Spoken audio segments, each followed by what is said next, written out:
So you may be asking, how do I do this? Segregation is the norm in the US, and this makes cross-race contact really difficult. And my answer to that is, yeah, it is difficult, and you have to be really intentional. You likely have to go outside of your neighborhood and perhaps go to your local Boys and Girls Club. Boys and Girls Club is an organization that I've worked with in my research, and it's a very diverse organization, and I think it'd be a great organization if you want to enroll your child in some kind of after-school program.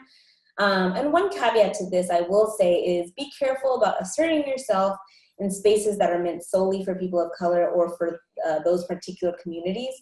And be careful not to exoticize communities in their spaces. And so bringing your child, for example, you could bring your child to another park outside of, you know, your regular community, after school programs that serve diverse children, or even community-based language learning. Those might be a good place to start doing that research. And I'll say there's no real easy answer to know what spaces might be the most appropriate. Some of this is trial and error. I would say feel free to ask community liaisons. I think so much of this is we don't ask, we're not direct enough when it comes to race. I think we're constantly speaking in code. And so just asking a community liaison, hey, is this appropriate for my child to be in this space, or is this somewhere where you all, you know, is this a safe space for your, for the people in the community?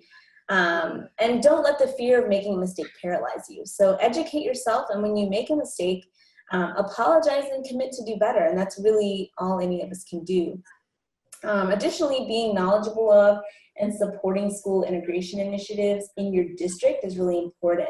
Know what's going on with the schools, know what's going on with the busing, any organizations that are trying to basically increase the quality of public schooling, particularly for kids who are low income and kids who are kids of color.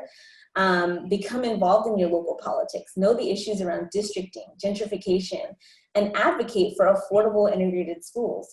There's a saying that all politics is local, and after the election, when I was in Texas, I became really involved in local politics, and it was such a learning experience for me. There's so much going on. And so becoming aware of those issues and fighting for the right to quality education for all students is, I think, really important for the more structural long-term goal.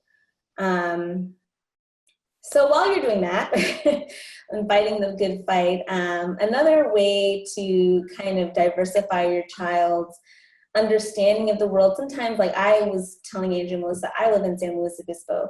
I have to drive 2 hours to find a majority Black community.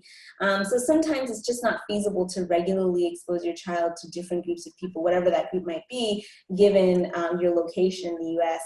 And that's where media, books come in an effort to kind of expose your child to people who look different from them.